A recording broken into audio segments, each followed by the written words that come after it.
ಹರೇ ಕೃಷ್ಣ. ಭಗವದ್ಗೀತಾ ಅಧ್ಯಯನಕ್ಕೆ ಎಲ್ಲರಿಗೂ ಸ್ವಾಗತ. 4ನೇ ಅಧ್ಯಾಯದ 16ನೇ ಶ್ಲೋಕದಿಂದ ಮುಂದುವರಿಸುತ್ತಾ ಇದ್ದೇವೆ.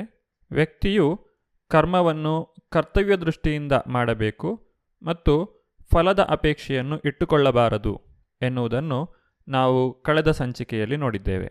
ಈ ರೀತಿ ಕೇವಲ ಕರ್ತವ್ಯ ದೃಷ್ಟಿಯಿಂದ ಕೆಲಸ ಮಾಡಲು ವ್ಯಕ್ತಿಯು ಜ್ಞಾನವನ್ನು ಬೆಳೆಸಿಕೊಳ್ಳುವುದು ಅವಶ್ಯಕ. ಈ 4ನೇ ಅಧ್ಯಾಯವು ನಮಗೆ ಜ್ಞಾನದ ಕುರಿತಾಗಿ ತಿಳಿಸುವುದರಿಂದ ಇದನ್ನು ಜ್ಞಾನಯೋಗ ಎಂದು ಕರೆಯಲಾಗಿದೆ. ಭಗವಾನ್ ಶ್ರೀಕೃಷ್ಣನು ಈಗ ಆ ಜ್ಞಾನದ ಕುರಿತಾಗಿ ನಮಗೆ ಬೋಧಿಸುತ್ತಿದ್ದಾನೆ. ಕಿಂ ಕರ್ಮ ಕಿಮಕರ್ಮೇತಿ ಕವಯೋಪ್ಯತ್ರ ಮೋಹಿತ ತತ್ತೇ ಕರ್ಮ ಪ್ರವಕ್ಷ್ಯಾಮಿ ಯಜ್ಞಾತ್ವಾ ಮೋಕ್ಷಸೇ ಶುಭಾತ್. ಅನುವಾದ: ಕರ್ಮವು ಯಾವುದು ಅಕರ್ಮವು ಯಾವುದು ಎಂಬುದನ್ನು ತೀರ್ಮಾನಿಸುವಾಗ ಬುದ್ಧಿವಂತರಿಗೂ ದಿಗ್ಭ್ರಮೆಯಾಗುತ್ತದೆ. ಕರ್ಮವೆಂದರೇನು ಎಂಬುದನ್ನು ಈಗ ನಿನಗೆ ವಿವರಿಸಿ ಹೇಳುತ್ತೇನೆ. ಅದನ್ನು ತಿಳಿದ ನೀನು ಎಲ್ಲ ಅಶುಭದಿಂದ ಬಿಡುಗಡೆ ಹೊಂದುವೆ. ಧರ್ಮಂತು ಸಾಕ್ಷಾತ್ ಭಗವತ್ ಪ್ರಣೀತಂ, ಅಂದರೆ ಧರ್ಮದ ತತ್ವಗಳನ್ನು ಭಗವಂತನು ಮಾತ್ರವೇ ವಿಧಿಸಬಲ್ಲ. ಊಹಾತ್ಮಕ ಚಿಂತನೆಯಿಂದ ಧರ್ಮವೆಂದರೇನು ಅಥವಾ ಆತ್ಮಸಾಕ್ಷಾತ್ಕಾರ ಎಂದರೇನು ಎಂದು ತಿಳಿಯಲು ಯಾರಿಗೂ ಸಾಧ್ಯವಿಲ್ಲ. ಈ ಶ್ಲೋಕದಲ್ಲಿ 2 ರೀತಿಯ ಕರ್ಮಗಳನ್ನು ಹೇಳಲಾಗಿದೆ. ಸಾಮಾನ್ಯವಾಗಿ ಕರ್ಮ ಎಂಬ ಪದವು ನಾವು ಮಾಡುವಂತಹ ಕೆಲಸವನ್ನು ಸೂಚಿಸುತ್ತದೆ. ಭೌತಿಕ ಪ್ರಪಂಚದಲ್ಲಿ ವ್ಯಕ್ತಿಯು ತನ್ನ ಕಾಮನೆಗಳಿಗೆ ಅನುಗುಣವಾಗಿ ಮಾಡುವಂತಹ ಕೆಲಸವು ಆತನನ್ನು ಬಂಧಿಸುತ್ತದೆ. ಆದರೆ ಯಾವಾಗ ವ್ಯಕ್ತಿಯು ಭಗವಂತನ ಪ್ರೀತಿಗಾಗಿ ಕಾರ್ಯವನ್ನು ಮಾಡಲು ಪ್ರಾರಂಭಿಸುತ್ತಾನೆಯೋ ಅದನ್ನು ಅಕರ್ಮ ಎಂದು ಕರೆಯಲಾಗುತ್ತದೆ. ಈ ಅಕರ್ಮವು ವ್ಯಕ್ತಿಯನ್ನು ಬಂಧಿಸುವುದಿಲ್ಲ. ಭಗವಂತನ ಭಕ್ತಿ ಸೇವಾ ಕಾರ್ಯವನ್ನೇ ಇಲ್ಲಿ ಅಕರ್ಮ ಎಂದು ಕರೆಯಲಾಗಿದೆ. ಅಕರ್ಮವನ್ನು ಮಾಡುವುದು ಹೇಗೆ ಎಂಬುದನ್ನು ನಾವು ಗುರು ಶಿಷ್ಯ ಪರಂಪರೆಯಿಂದ ಕೇಳಿ ತಿಳಿದುಕೊಳ್ಳಬೇಕು. ಇದನ್ನು ಈ ಅಧ್ಯಾಯದ ಪ್ರಾರಂಭದಲ್ಲಿ ನಾವು ನೋಡಿದ್ದೇವೆ. ಯಾವ ರೀತಿ ಸೂರ್ಯದೇವನು ಭಗವಂತನಿಂದ ಈ ಜ್ಞಾನವನ್ನು ಪಡೆದ, ನಂತರ ಸೂರ್ಯನು ತನ್ನ ಮಗನಾದಂತಹ ಮನುವಿಗೆ, ನಂತರ ಮನುವು ತನ್ನ ಮಗನಾದಂತಹ ಇಕ್ಷ್ವಾಕುವಿಗೆ ಈ ಜ್ಞಾನವನ್ನು ನೀಡಿದ್ದಾನೆ ಎನ್ನುವುದನ್ನು ನಾವು ನೋಡಿದ್ದೇವೆ. ಆದ್ದರಿಂದ ಅಕರ್ಮವನ್ನು ಮಾಡಲು ಇಚ್ಛಿಸುವಂತಹ ವ್ಯಕ್ತಿಯು ಸೂಕ್ತ ಗುರುವಿನ ಆದೇಶವನ್ನು ಪಾಲಿಸಬೇಕು. ಏಕೆಂದರೆ ಕರ್ಮದ ಜಟಿಲತೆಯನ್ನು ಅರ್ಥ ಮಾಡಿಕೊಳ್ಳುವುದು ಬಹಳ ಕಷ್ಟ. ಕರ್ಮಣೋ ಹ್ಯಪಿ ಬೋದ್ಧವ್ಯಂ ಬೋದ್ಧವ್ಯಂ ಚ ವಿಕರ್ಮಣಃ ಅಕರ್ಮಣಶ್ಚ ಬೋದ್ಧವ್ಯಂ ಗಹನಾ ಕರ್ಮಣೋ ಗತಿಃ. ಅನುವಾದ: ಕರ್ಮದ ಜಟಿಲತೆಗಳನ್ನು ಅರ್ಥ ಮಾಡಿಕೊಳ್ಳುವುದು ಬಹಳ ಕಷ್ಟ. ಆದುದರಿಂದ ಮನುಷ್ಯನು ಕರ್ಮವು ಯಾವುದು, ವಿಕರ್ಮವು ಯಾವುದು, ಅಕರ್ಮವು ಯಾವುದು ಎನ್ನುವುದನ್ನು ಸರಿಯಾಗಿ ತಿಳಿದುಕೊಳ್ಳಬೇಕು. ಪ್ರಕೃತಿಯ ನಿಯಮಗಳಿಗೆ ಅನುಸಾರವಾಗಿ ವ್ಯಕ್ತಿಯು ಮಾಡುವಂತಹ ಕೆಲಸವನ್ನು ಕರ್ಮ ಎಂದು ಕರೆದರೆ, ನಿಷಿದ್ಧ ಕರ್ಮಗಳನ್ನು ಇಲ್ಲಿ ವಿಕರ್ಮ ಎಂದು ಕರೆಯಲಾಗಿದೆ. ಆದರೆ ಯಾವ ವ್ಯಕ್ತಿಯು ಭಗವಂತನ ಭಕ್ತಿ ಸೇವಾ ಕಾರ್ಯವನ್ನು ಮಾಡುತ್ತಾನೋ ಅವನ ಕಾರ್ಯಗಳನ್ನು ಅಕರ್ಮ ಎಂದು ಕರೆಯಲಾಗಿದೆ. ಏಕೆಂದರೆ ಈ ಕರ್ಮಗಳು ವ್ಯಕ್ತಿಯನ್ನು ಬಂಧಿಸುವುದಿಲ್ಲ. ಯಾವ ವ್ಯಕ್ತಿಯು ಭೌತಿಕ ಬಂಧನದಿಂದ ಬಿಡುಗಡೆಯನ್ನು ಬಯಸುತ್ತಾನೋ ಆತನು ಕರ್ಮ, ಅಕರ್ಮ ಮತ್ತು ವಿಕರ್ಮಗಳಲ್ಲಿನ ವ್ಯತ್ಯಾಸವನ್ನು ಅರ್ಥ ಮಾಡಿಕೊಳ್ಳಬೇಕು. ಇದು ಅಷ್ಟು ಸುಲಭವಾದ ವಿಷಯವಲ್ಲ. ಅತ್ಯಂತ ಬುದ್ಧಿವಂತರೂ ಸಹ ಈ ವಿಷಯದಲ್ಲಿ ದಿಗ್ಭ್ರಮೆಗೆ ಒಳಗಾಗುತ್ತಾರೆ. ಹಾಗಾದರೆ ಇದಕ್ಕೆ ಪರಿಹಾರ ಏನು ಎನ್ನುವುದನ್ನು ಭಗವಂತ ಈಗ ವಿವರಿಸುತ್ತಿದ್ದಾನೆ. ಕರ್ಮಣ್ಯಕರ್ಮ ಯಾ ಪಶ್ಯೇದ್ ಅಕರ್ಮಣಿ ಚ ಕರ್ಮ ಯಃ ಸಾ ಬುದ್ಧಿಮಾನ್ ಮನುಷ್ಯೇಷು ಸಾ ಯುಕ್ತ ಕೃಷ್ಣ ಕರ್ಮಕೃತ್. ಅನುವಾದ: ಕರ್ಮದಲ್ಲಿ ಅಕರ್ಮವನ್ನು, ಅಕರ್ಮದಲ್ಲಿ ಕರ್ಮವನ್ನು ಕಾಣುವವನು ಮನುಷ್ಯರಲ್ಲಿ ಬುದ್ಧಿವಂತನಾದವನು. ಅವನು ಎಲ್ಲ ಬಗೆಯ ಕರ್ಮಗಳಲ್ಲಿ ತೊಡಗಿದ್ದರೂ ಆಧ್ಯಾತ್ಮಿಕ ಸ್ಥಿತಿಯಲ್ಲಿರುವವನು. ಇಲ್ಲಿ ಕರ್ಮದಲ್ಲಿ ಅಕರ್ಮವನ್ನು ಕಾಣುವುದು ಎಂದರೆ ವ್ಯಕ್ತಿಯು ತಾನು ಮಾಡುವಂತಹ ಎಲ್ಲ ಕರ್ಮವನ್ನು ಭಗವಂತನಿಗೆ ಅರ್ಪಿಸುವುದು. ಸಾಮಾನ್ಯ ಜೀವಿಗಳು ಕೆಲಸ ಮಾಡುವಂತೆಯೇ ಆಧ್ಯಾತ್ಮಿಕವಾದಿಯೂ ಸಹ ಕೆಲಸವನ್ನು ಮಾಡುತ್ತಾನೆ. ಹೊರನೋಟಕ್ಕೆ ಇಬ್ಬರು ಮಾಡುವ ಕೆಲಸವೂ ಕೂಡ ಒಂದೇ ರೀತಿಯಾಗಿ ಕಾಣುತ್ತದೆ. ಆದರೆ ಅವರು ಮಾಡುವಂತಹ ಕೆಲಸದ ಉದ್ದೇಶವು ಬೇರೆಯಾಗಿರುತ್ತದೆ. ಉದಾಹರಣೆಗೆ, ಸಾಮಾನ್ಯ ಜನರು ತಮ್ಮ ಕೆಲಸ ಕಾರ್ಯಗಳಿಗಾಗಿ ಪ್ರಯಾಣವನ್ನು ಮಾಡುತ್ತಾರೆ, ಹಣ ಸಂಪಾದನೆ ಮಾಡುತ್ತಾರೆ, ತಮ್ಮ ಜೀವನ ನಿರ್ವಹಣೆಗಾಗಿ ಅದನ್ನು ಖರ್ಚು ಮಾಡುತ್ತಾರೆ. ಆದರೆ ಒಬ್ಬ ಭಕ್ತನು ಇದೆಲ್ಲವನ್ನು ಭಗವಂತನಿಗಾಗಿ ಮಾಡುತ್ತಾನೆ.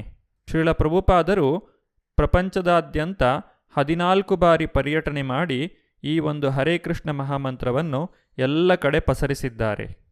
ಪ್ರಪಂಚದಾದ್ಯಂತ 108 ದೇವಸ್ಥಾನಗಳನ್ನು ನಿರ್ಮಿಸಿದ್ದಾರೆ. ಇದೆಲ್ಲವನ್ನು ನಾವು ಅಕರ್ಮ ಎಂದು ಪರಿಗಣಿಸಬೇಕು. ಏಕೆಂದರೆ ಅಕರ್ಮದಲ್ಲಿ ಕೆಲಸವನ್ನು ಕೃಷ್ಣನ ಪ್ರೀತಿಗಾಗಿ ಮಾಡಲಾಗುತ್ತದೆ. ಅಲ್ಲಿ ಇಂದ್ರಿಯ ಭೋಗದ ಉದ್ದೇಶ ಇರುವುದಿಲ್ಲ.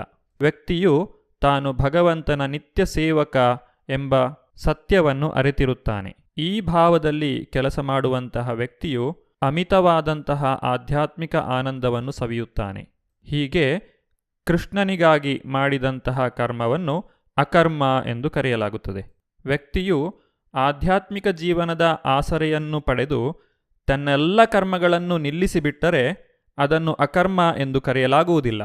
ಏಕೆಂದರೆ ಯಾವ ಕರ್ಮವನ್ನೂ ಮಾಡದೆ ಒಬ್ಬ ವ್ಯಕ್ತಿಯು ಒಂದು ಕ್ಷಣವೂ ಇರಲು ಸಾಧ್ಯವಿಲ್ಲ. ಆದ್ದರಿಂದ ಇದನ್ನು ಇಲ್ಲಿ ಅಕರ್ಮದಲ್ಲಿ ಕರ್ಮ ಎಂದು ಕರೆಯುತ್ತಾರೆ. ಅಂದರೆ ಬಾಹ್ಯ ಪ್ರಪಂಚದ ದೃಷ್ಟಿಯಲ್ಲಿ ಅವನು ಯಾವ ಕರ್ಮವನ್ನೂ ಮಾಡುತ್ತಿಲ್ಲ, ಆದರೆ ಅವನಿಂದ ಕರ್ಮವು ಘಟಿಸುತ್ತಿದೆ. ಭಗವಂತನ ಸೇವೆಯನ್ನು ಮಾಡುವಂತಹ ಉದ್ದೇಶ ಇಲ್ಲದೇ ಇರುವ ಇಂತಹ ಕರ್ಮವನ್ನು ಅಕರ್ಮ ಎಂದು ಕರೆಯಲು ಸಾಧ್ಯವಿಲ್ಲ. ಆದರೆ ಯಾವ ವ್ಯಕ್ತಿಯು ಭಗವಂತನ ಸೇವೆಗಾಗಿ ಕರ್ಮವನ್ನು ಮಾಡುತ್ತಾನೋ ಆತನು ಅಕರ್ಮವನ್ನು ಮಾಡುತ್ತಿದ್ದಾನೆ ಮತ್ತು ಅದು ಬಂಧನದಿಂದ ಬಿಡುಗಡೆಯನ್ನು ಕೊಡುತ್ತದೆ. ಇದನ್ನೇ ಇಲ್ಲಿ ಭಕ್ತಿ ಸೇವೆ ಎಂದು ಕರೆಯಲಾಗಿದೆ. ಇನ್ನು ವಿಕರ್ಮದ ಕುರಿತಾಗಿ ಹೇಳುವುದಾದರೆ, ಇಲ್ಲಿ ವ್ಯಕ್ತಿಯು ಸ್ವಾರ್ಥದಿಂದ ಕೆಲಸವನ್ನು ಮಾಡುತ್ತಿದ್ದಾನೆ, ಶಾಸ್ತ್ರಗಳಿಗೆ ವಿರುದ್ಧವಾದಂಥ ಕೆಲಸವನ್ನು ಮಾಡುತ್ತಿದ್ದಾನೆ. ಆತನ ಕರ್ಮದಿಂದ ಪಾಪವೂ ಉಂಟಾಗುತ್ತದೆ ಮತ್ತು ಅದಕ್ಕಾಗಿ ಅವನು ಶಿಕ್ಷೆಯನ್ನು ಅನುಭವಿಸಬೇಕಾಗುತ್ತದೆ. ಭಗವಂತನು ಇಲ್ಲಿ ಅರ್ಜುನನಿಗೆ ಅಕರ್ಮವನ್ನು ಮಾಡಲು ತಿಳಿಸುತ್ತಿದ್ದಾನೆ. ಭಗವಂತನ ಕೈಯಲ್ಲಿ ಅರ್ಜುನನು ಧರ್ಮ ಸಂಸ್ಥಾಪನೆಗಾಗಿ ಯುದ್ಧವನ್ನು ಮಾಡಬೇಕು. ಕರ್ಮವನ್ನು ಮಾಡದೆ ಒಬ್ಬ ವ್ಯಕ್ತಿಯು ಒಂದು ಕ್ಷಣವೂ ಇರಲಾರ. ನಾವು ಉಸಿರಾಡುವಾಗ, ನಡೆಯುವಾಗ, ತಿನ್ನುವಾಗ ಏನಾದರೊಂದು ಕೆಲಸವನ್ನು ಮಾಡಲೇಬೇಕು. ಈ ಎಲ್ಲ ಕೆಲಸಗಳಿಗೂ ಪ್ರತಿಕ್ರಿಯೆ ಇರುತ್ತದೆ. ಆದ್ದರಿಂದ ನಿಜವಾದ ಕರ್ಮಸನ್ಯಾಸ ಎಂದರೆ ಅಕರ್ಮವನ್ನು ಮಾಡುವುದು, ಅಂದರೆ ಭಗವಂತನ ಪ್ರೀತಿಗಾಗಿ ಕರ್ಮವನ್ನು ಮಾಡುವುದು. ಅಕರ್ಮವನ್ನು ಮಾಡುವಂತಹ ವ್ಯಕ್ತಿಯು ಜ್ಞಾನಿಯಾಗಿರುತ್ತಾನೆ ಮತ್ತು ಆತನ ಜ್ಞಾನವು ಕರ್ಮದ ಪ್ರತಿಕ್ರಿಯೆಗಳನ್ನು ಸುಟ್ಟು ಹಾಕುತ್ತದೆ. ಯಸ್ಯ ಸರ್ವೇ ಸಮಾರಂಭಾ ಕಾಮಸಂಕಲ್ಪವರ್ಜಿತ ಜ್ಞಾನಾಗ್ನಿದಗ್ಧ ಕರ್ಮಾಣಂ ತಮಾಹು ಪಂಡಿತಂಬುಧಾ. ಅನುವಾದ: ಯಾವ ವ್ಯಕ್ತಿಯ ಪ್ರತಿಯೊಂದು ಕರ್ಮವೂ ಇಂದ್ರಿಯ ತೃಪ್ತಿಯ ಬಯಕೆಯಿಂದ ಮುಕ್ತವಾಗಿರುತ್ತದೆಯೋ ಅಂತಹವನು ಪೂರ್ಣ ಜ್ಞಾನದಲ್ಲಿ ಇರುವವನು. ಋಷಿಗಳ ಪ್ರಕಾರ ಅಂತಹವನ ಕರ್ಮದ ಪ್ರತಿಕ್ರಿಯೆಗಳನ್ನು ಪೂರ್ಣ ಜ್ಞಾನದ ಅಗ್ನಿಯು ಸುಟ್ಟು ಹಾಕುತ್ತದೆ. ಅಕರ್ಮವನ್ನು ಮಾಡುವುದು ಎಂದರೆ ಭಕ್ತಿ ಸೇವಾ ಕಾರ್ಯ. ಇದನ್ನು ಭಗವಂತನ ಭಕ್ತನು ಮಾತ್ರ ಮಾಡಲು ಸಾಧ್ಯವಾಗುತ್ತದೆ. ಭಕ್ತನಾದವನು ಸ್ವಂತ ಇಂದ್ರಿಯ ಭೋಗದ ಅಪೇಕ್ಷೆಯಿಲ್ಲದೆ ಕೆಲಸ ಮಾಡುತ್ತಾನೆ. ಆತನ ಇಂದ್ರಿಯಗಳು, ಮನಸ್ಸು ಮತ್ತು ಬುದ್ಧಿ ಸಂಪೂರ್ಣ ಹಿಡಿತದಲ್ಲಿರುತ್ತದೆ. ಯಾವುದರ ಮೇಲೆಯೂ ಒಡೆತನದ ಭಾವ ಇರುವುದಿಲ್ಲ. ಆತನು ಭೌತಿಕ ಪ್ರಪಂಚದ ದ್ವಂದ್ವಗಳಿಂದ ಮುಕ್ತನಾಗಿರುತ್ತಾನೆ ಮತ್ತು ಜಯ ಅಪಜಯಗಳನ್ನು ಸಮಾನವಾಗಿ ಸ್ವೀಕರಿಸುತ್ತಾನೆ. ಯಾರ ಮೇಲೆಯೂ ಅಸೂಯೆ ಇರುವುದಿಲ್ಲ. ಆಧ್ಯಾತ್ಮಿಕ ಜ್ಞಾನವನ್ನು ಸಂಪೂರ್ಣವಾಗಿ ತಿಳಿದಿರುತ್ತಾನೆ. ಇವೆಲ್ಲವೂ ಕೂಡ ಭಕ್ತನ ಲಕ್ಷಣಗಳಾಗಿವೆ. ಯಾರು ಈ ಜ್ಞಾನವನ್ನು ಪಡೆದಿದ್ದಾನೋ ಆತನ ಜ್ಞಾನವು ಎಲ್ಲ ಕರ್ಮದ ಪ್ರತಿಕ್ರಿಯೆಗಳನ್ನು ನಾಶ ಮಾಡುತ್ತದೆ ಮತ್ತು ಆತನು ಸದಾ ಮುಕ್ತ ಸ್ಥಿತಿಯಲ್ಲಿರುತ್ತಾನೆ. ಭಗವಂತನ ಭಕ್ತಿ ಸೇವೆಯನ್ನು ಪ್ರಾರಂಭಿಸುವ ವಿಧಾನವೆಂದರೆ ಶ್ರೀ ಚೈತನ್ಯ ಮಹಾಪ್ರಭುಗಳು ನಮಗೆ ನೀಡಿರುವಂತಹ ಮಹಾಮಂತ್ರವನ್ನು ಜಪಿಸುವುದು. ಹರೇ ಕೃಷ್ಣ ಕೃಷ್ಣ ಕೃಷ್ಣ ಹರೇ ಹರೇ, ಹರೇ ರಾಮ ರಾಮ ರಾಮ ಹರೇ ಹರೇ ಇತಿ ಷೋಡಶಕ ನಾಮ್ನಾಂ ಕಲಿಕಲ್ಮಷನಾಶನಂ ನಾಥಪರತರೋಪಾಯ ಸರ್ವವೇದೇಷು ದೃಶ್ಯತೆ. ಕಲಿಸಂತರಣ ಉಪನಿಷತ್ತಿನಲ್ಲಿ ಬರುವ ಈ ಮಂತ್ರವು ನಮಗೆ ಹರೇ ಕೃಷ್ಣ ಮಹಾಮಂತ್ರದ ಮಹತ್ವವನ್ನು ತಿಳಿಸುತ್ತದೆ. 16 ಪದಗಳಿಂದ ಕೂಡಿರುವ ಈ ಹರೇ ಕೃಷ್ಣ ಮಹಾಮಂತ್ರವು ಭಕ್ತಿ ಸೇವೆಯನ್ನು ಪ್ರಾರಂಭಿಸುವ ಅತ್ಯುತ್ತಮ ವಿಧಾನವಾಗಿದೆ. ವಿಶೇಷವಾಗಿ ಈ ಕಲಿಯುಗಕ್ಕೆ ಈ ಮಂತ್ರವನ್ನು ಹೇಳಿದ್ದಾರೆ. ಈ ವಿಷಯವಾಗಿ ಹೆಚ್ಚಿನ ವಿವರಗಳನ್ನು ಮುಂದಿನ ಸಂಚಿಕೆಯಲ್ಲಿ ನೋಡೋಣ. ಧನ್ಯವಾದಗಳು. ಹರೇ ಕೃಷ್ಣ.